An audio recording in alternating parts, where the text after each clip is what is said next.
So today I'm going to show you how to make some red pickled onion. Now these are very easy to make and they're very necessary. You need to have these in your fridge at all times because they add sourness and sweet and saltiness to dishes that might have not had enough of that. For example, when you're making food, you want to have your food to be balanced. Take sushi for example. When you make sushi rice, you add vinegar and that's got a seasoning of salt and sugar in there. So there you've already got sourness, saltiness and sweetness. Then you add wasabi, which has heat. The fish has fattiness and protein. You're getting a lot of the things there in the dish that describe good food.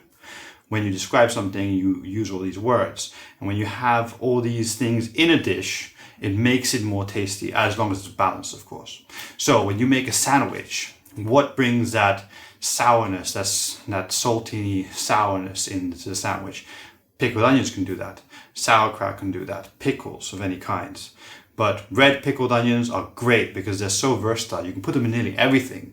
You can put them as a little side dish on your barbecued meats, or you can have it in a salad, you can have it in a sandwich, you can just drop it everywhere. And it adds that brightness, first off because of the color, and second because of the sourness and the sweet and saltiness. So it's a perfect thing to have in your fridge to just use all the time. And I do. And I have to keep making it because I run out of it very quickly. So let me show you how to make it. Let's go. Okay, let's get going by taking the top and bottom off our red onion, then slicing it in half and removing the peel. Then you can slice it into average size slices. You don't have to go super thin with this. I actually recommend using the food processor if you're gonna make any quantity of pickled onions. So here, just drop them in and the food processor does all the work, slicing into average size slices.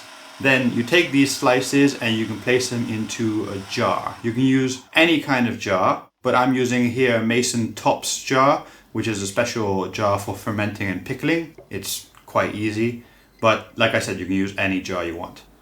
I do recommend you pack it down because as you pickle things, they become softer and they compress within the jar. So you might as well use the maximum amount of space. Now let's make the pickling liquid. I'm putting 400 milliliters of water, 200 milliliters of vinegar, 2 tablespoons of sugar, which is 25 grams, and 2 teaspoons of salt, which is 4 grams.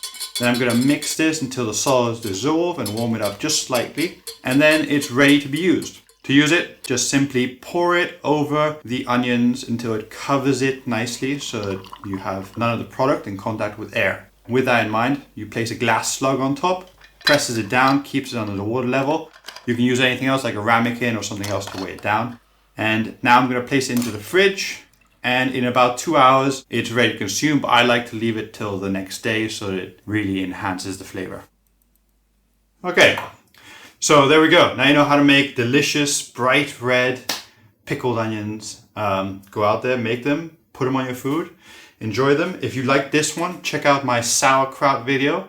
It's also very good if you want the same sort of sourness addition to foods. So go enjoy that. Thanks for watching. See you in the next video. Goodbye.